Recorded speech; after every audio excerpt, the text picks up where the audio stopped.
اعوذ باللہ من الشیطان الرجیم بسم اللہ الرحمن الرحیم اللهم صل على محمد وعلى آل محمد كما صليت على إبراهيم وعلى آل إبراهيم إنك حميد مجيد اللهم بارك على محمد وعلى آل محمد كما باركت على إبراهيم وعلى آل إبراهيم إنك حميد مجيد۔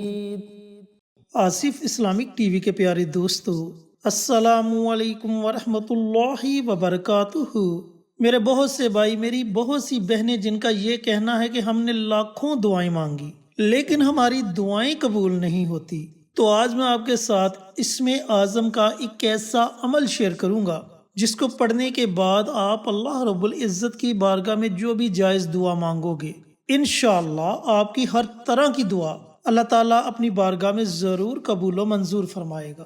دوستو، بھائیوں اور بہنوں، یہاں ایک بات آپ کو بتاتا چلوں کہ آپ جب بھی دعا مانگیں تو دعا میں جلدی نہ کیا کریں، دعا کو اس طریقے سے مانگیں جو طریقہ میرے اور آپ کے پیارے آقا سرور کائنات حضرت محمد مصطفیٰ صلی اللہ علیہ وآلہ وسلم نے بتلایا۔ آپ نے فرمایا کہ جب بھی دعا مانگو سب سے پہلے اللہ رب العزت کی حمد و ثنا بیان کرو۔ اللہ تعالیٰ کی حمد و ثنا کیا ہے؟ الحمدللہ رب العالمین الرحمن الرحیم۔ جب آپ اتنے کلمات پڑھ لیتے ہیں تو یہ اللہ تعالیٰ کی تعریف، اللہ رب العزت کی حمد و ثنا بیان ہو جائے گی۔ اور اس کے بعد آپ نے کیا کرنا ہے کہ ایک مرتبہ کوئی بھی درود پاک پڑھ لینا ہے، درود ابراہیمی پڑھ لے یا پھر چھوٹے سے چھوٹا درود صلی اللہ علیہ وآلہ وسلم، اس درود پاک کو پڑھ لے۔ اس کے بعد آپ نے اپنی حاجات کے لیے، اپنے مقاصد کے لیے اللہ رب العزت کی بارگاہ میں دعائیں مانگنی ہیں۔ جب آپ اسم اعظم والا یہ عمل پڑھ کر اس طریقہ کار سے اللہ رب العزت کی بارگاہ میں دعائیں مانگیں گے تو انشاءاللہ آپ کی دعا ضرور قبول و منظور ہوگی۔ چینل پر نئے آنے والے دوستوں سے گزارش ہے کہ چینل کو سبسکرائب کر کے ساتھ گھنٹی کے بٹن کو دبا کر آل نوٹیفیکیشن پر کلک کر دیں تاکہ میری ہر نئی آنے والی ویڈیوز کی اپڈیٹ آپ تک بر وقت پہنچتی رہے۔ جزاک اللہ۔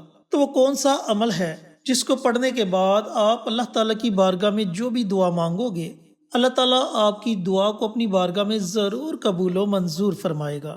عمل پڑھنے کا طریقہ کار اچھی طرح سن لیں اور سمجھ لیں۔ جب بھی آپ کو کوئی حاجت درپیش آ جائے، آپ کا کوئی مقصد ہو جو پورا نہ ہو رہا ہو، یا آپ کے کاموں میں کوئی رکاوٹ آ رہی ہو، بہت زیادہ کوشش کرنے کے باوجود بھی نوکری نہ مل رہی ہو، اولاد نافرمان ہو چکی ہو، گھر میں رزق کی تنگی ہو، پریشانیاں ہوں، تو ایسے تمام معاملات سے چھٹکارے کے لیے کسی بھی وقت دن میں یہ عمل کرنا چاہیں تو دن میں کر سکتے ہیں، رات میں یہ عمل پڑھنا چاہیں تو رات کو پڑھ سکتے ہیں، اور اگر نماز تہجد کے ساتھ آپ یہ عمل یا وظیفہ پڑھنا چاہیں تو نماز تہجد کے ساتھ پڑھ سکتے ہیں۔ آپ نے کرنا یہ ہے کہ سب سے پہلے پیارے آقا سرور کائنات حضرت محمد مصطفیٰ صلی اللہ علیہ وآلہ وسلم کی ذات اقدس پر درود و سلام کا نذرانہ پیش کرنا ہے۔ درود پاک آپ کوئی بھی پڑھ سکتے ہیں، کم از کم 3 مرتبہ درود پاک پڑھے۔ درود پاک پڑھنے کے بعد ان کلمات کو آپ نے 313 مرتبہ پڑھنا ہے۔ الف لام میم اللہ لا الہ الا هو الحی القیوم یا واحد یا ذی الجلال والاکرام۔ کلمات کو دوبارہ سن لیں۔ الف لام میم اللہ لا الہ الا هو الحی القیوم یا واحد یا ذی الجلال والاکرام۔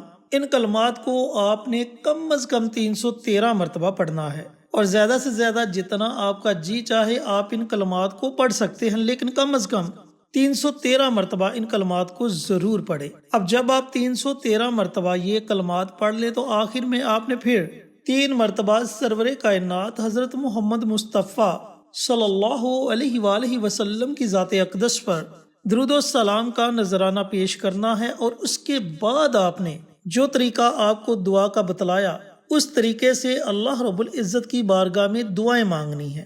سب سے پہلے اللہ تعالیٰ کی حمد و ثنا بیان کریں، پھر نبی کریم صلی اللہ علیہ وآلہ وسلم کی ذات اقدس پر کم از کم 1 مرتبہ درود پاک کا نذرانہ پیش کریں اور اس کے بعد اپنی حاجات کے لیے اللہ رب العزت کی بارگاہ میں دعائیں مانگے۔ دوستو، یہ جو عمل میں نے آپ کو بتلایا اس میں اعظم ہے، اور جب آپ اسم اعظم کے ذریعے اللہ تعالیٰ کی بارگاہ میں دعائیں مانگیں گے تو انشاءاللہ آپ کی دعائیں 7 آسمانوں کو چیرتی ہوئی عرش تک پہنچ جائیں گی، اور اللہ تعالیٰ اپنی بارگاہ میں آپ کی دعاؤں کو ضرور قبول و منظور فرمائے گا۔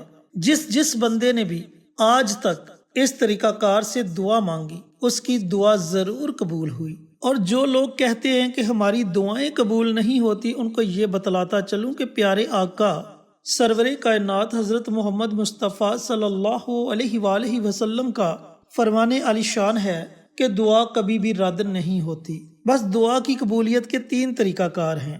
پہلا طریقہ یہ ہے کہ جب بندہ اللہ تعالیٰ کی بارگاہ میں دعا مانگتا ہے تو اس کی دعا فوراً قبول ہو جاتی ہے۔ وہ جس چیز کا دعا میں تذکرہ کرتا ہے، جس چیز کی خواہش کرتا ہے، اسے فوراً وہ چیز مل جاتی ہے۔ اب دعا کی قبولیت کا دوسرا عمل یہ ہے کہ جب بندہ اللہ تعالیٰ کی بارگاہ میں اپنے ہاتھوں کو اٹھاتا ہے کچھ مانگنے کے لیے، تو اللہ تعالیٰ اسے وہ چیز تو عطا نہیں کرتا جو وہ دعا میں مانگتا ہے، بلکہ اس کے نعیم البدل، اس سے بہترین چیز اسے عطا کر دی جاتی ہے، یا پھر مستقبل میں اس پر آنے والی مصیبتوں کو ٹال دیا جاتا ہے۔ اور دعا کی قبولیت کا تیسرا مرحلہ یہ ہے کہ جب بندہ دعا مانگتا ہے نہ تو اسے وہ چیز اسی وقت عطا کی جاتی ہے اور نہ ہی اس کے نعیم البدل اسے کوئی چیز دی جاتی ہے، بلکہ اس کی دعا آخرت کے لیے محفوظ رکھ لی جاتی ہے، اور جب بروز قیامت اسے ان دعاؤں کا صلہ ملے گا تو وہ اس بات پر رشک کرے گا کہ کاش